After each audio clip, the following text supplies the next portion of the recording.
Bon, voilà, je voulais partager une idée que j'avais travaillée pendant plusieurs années. J'avais donné auparavant un cours à propos de ça. Aussi, bon, cette idée-là de choisir son mazal, c'est pas nécessairement juste son mazal dans le sens de trouver un chidour. C'est vrai que beaucoup de fois on emploie ce terme pour parler justement des idées de shidouchim, etc. Mais plus précisément, l'idée du mazal, et comme je viens de vous dire que c'est une idée que, à plusieurs fois, je cherchais des sources, soit talmudiques, zohariques, même du Zohar, de la Kabbalah, des livres de Chassidou, des livres de Kabbalah, etc., qui parlent justement de cette idée de mazal et comment changer son mazal. Et pendant plusieurs années, je trouvais qu'il y avait plusieurs contradictions dans cette idée du mazal, et si on a même la capacité ou la possibilité de changer son mazal. Des fois, le temps ou l'endroit dans lequel on se trouve nous amène ou nous porte un mauvais mazal. Et c'est à ce sujet que je voulais traiter maintenant avec vous, à propos de cette idée de changer le mazal dépendant de l'espace dont on se trouve. Et donc aussi, on va aussi essayer de voir est-ce que le mazal, l'espace, Meshane Makom, Meshane Mazal, comme le sage nous dit, changer d'endroit, changer de place, changera notre mazal. Est-ce que c'est juste dans un sens aussi physique et au niveau spirituel? On va essayer de voir quelques différentes opinions dans les commentaires du Rambam et du Rashba et des autres sages. Ensuite, on suivra avec une histoire qui est retrouvée dans le Talmud et finalement aboutir à comment est-ce que vraiment, et si on a vraiment la capacité de changer notre propre mazal. Et donc, je répète sur cette idée de Meshane Makom, Meshane Mazal qui est rapportée ici dans le traité de Rosh Hashanah, la page 15, au Amud Bet. La Gemara a dit Meshane Makom, Meshane Mazal. Le Rambam, il explique qu'en fait, c'est un changement géographique, selon le Rambam. Une personne qui se trouve dans un endroit qui lui porte un mauvais mazal et qui n'a pas de chance, il n'a aucun mazal dans cet endroit. Et même une personne que, par exemple, le Rambam rapporte qui voudrait faire la teshuva, qui voulait repentir, et donc beaucoup de fois, l'environnement dans lequel il se trouve, il doit quitter l'endroit, parce qu'il voit que ça ne marche pas, je reste dans cet endroit, il y a des gens, l'environnement, ça peut être beaucoup de choses qui peut lui apporter ce mauvais mazal. Et donc le Rambam, il dit une personne qui veut retourner, qui veut repentir, ou qui veut changer son environnement, eh bien simplement tout ce qu'il a à faire, c'est de quitter l'endroit, de partir, de retrouver une autre place. Et donc c'est un changement géographique selon le Rambam qui lui permet et qui lui donne une facilité d'accomplir ce qu'il cherche à trouver, soit repentir la teshuva, ou soit avoir des autres réussites dans des autres domaines. Le Rashba, par contre, nous dit quelque chose d'étonnant. Le Rambam, il dit, mais non. Bon, en fait, le Rashba, qui était Rabbi Shlomo ben Aderet, qui était un grand sage, un savant espagnol, qui a vécu une génération après le Rambam, il était reconnu dans son époque, au XIIIe siècle, c'était un des étudiants du Ramban, Rabbi Moshe ben Nachman Adiz, que lui-même était un très grand sage, il était considéré le Gadol Hador de cette époque, au XIIIe siècle. Et donc le Rashba, il dit, le changement du mazal, Meshane Makom, ce changement de mazal, n'est pas juste dans le sens de l'endroit géographique, mais aussi au niveau spirituel. Et le Rashba, il dit comme ça. Il dit que cette sens de Shane Makom et Shane Mazal, changer de place, changer d'endroit, il y a un sens beaucoup plus profond que juste dans le sens géographique. Quand on voit dans l'histoire avec Abraham et Sarah, quand Abraham, il voit les constellations et il voit qu'il n'aura pas d'enfant, qu'est-ce que Dieu lui dit à ce moment-là? Il lui dit, sors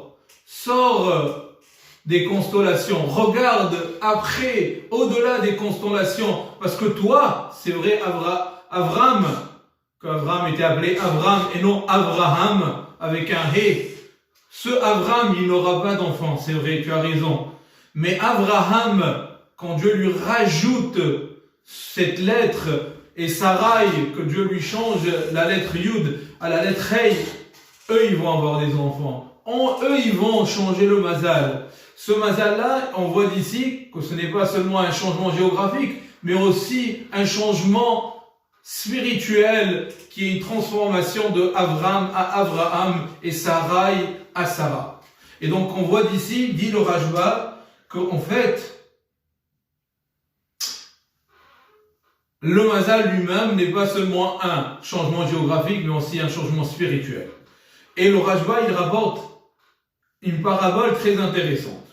Il dit, un homme qui voit des chevaux qui foncent vers une personne qui se trouve dans le chemin.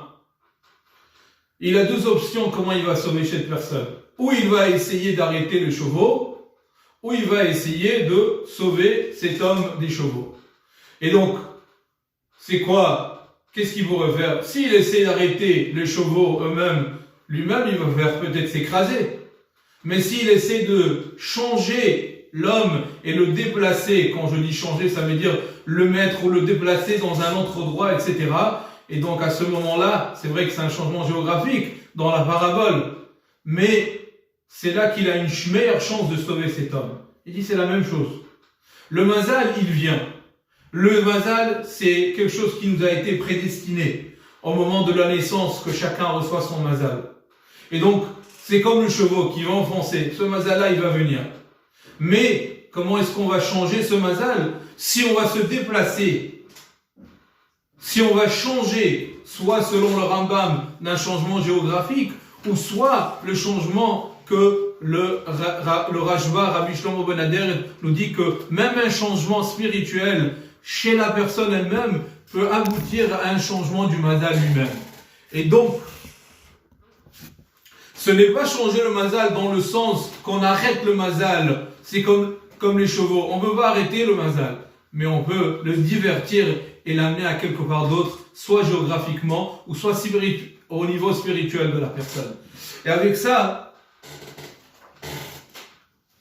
ça me ramène à une autre histoire dans la Gemara. Alors, comment les amis, nous, chacun de nous peut changer son mazal? On ne peut pas tous déménager. On ne peut pas aller ailleurs. D'ailleurs, on ne peut pas sortir de chez nous maintenant. Comment on va changer ce mazal-là? On se trouve dans une époque où c'est une crise. On ne peut pas sortir, on ne peut rien faire. Comment changeons ce mazal? Pas juste géographiquement.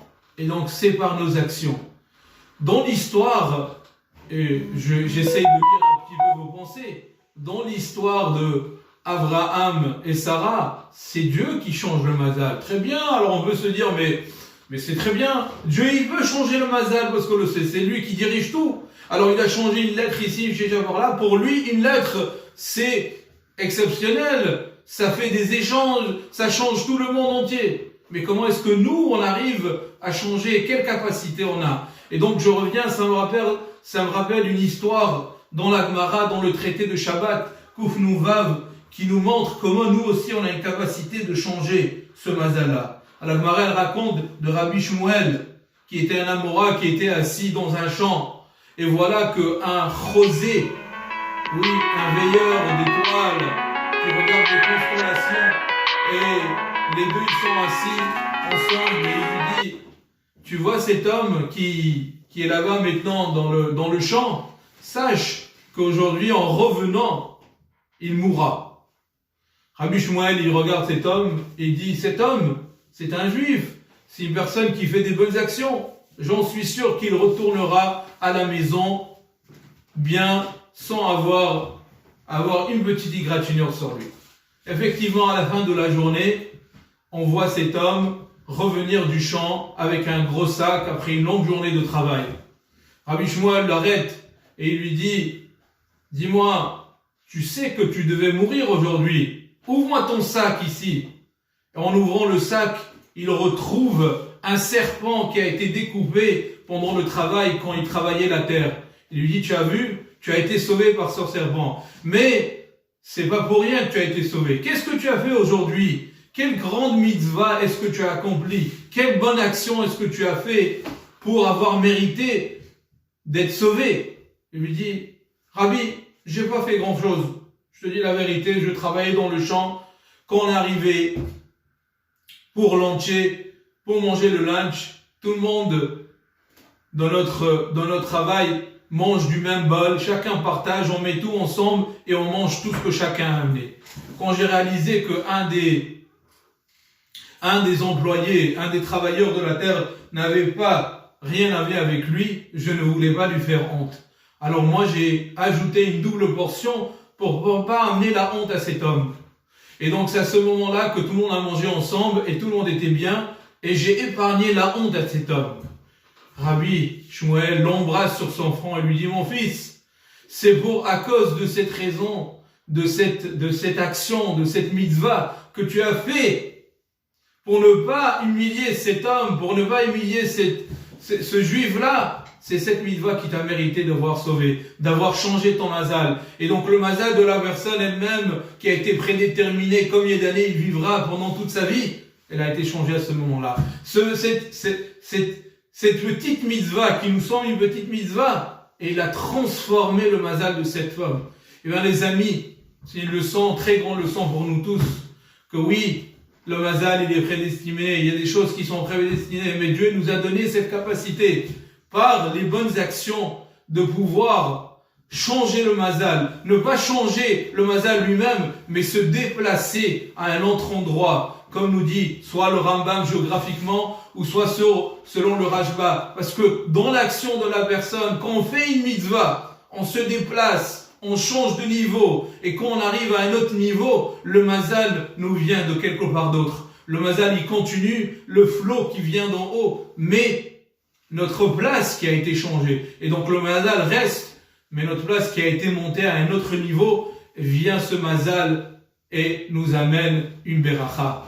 Et donc les amis, par une bonne action, qu'on accomplit chaque jour, chaque petite chose, maintenant, précisément maintenant qu'on se retrouve dans cette crise, de faire une petite mitzvah, d'aider une autre personne, d'aider un autre juif, et par cela, nous épargner Bezrat Hashem, qu'on pourra tous se réjouir finalement à la venue du Messie. Bemera ve'amenu, amen ken yiratzon. Bon,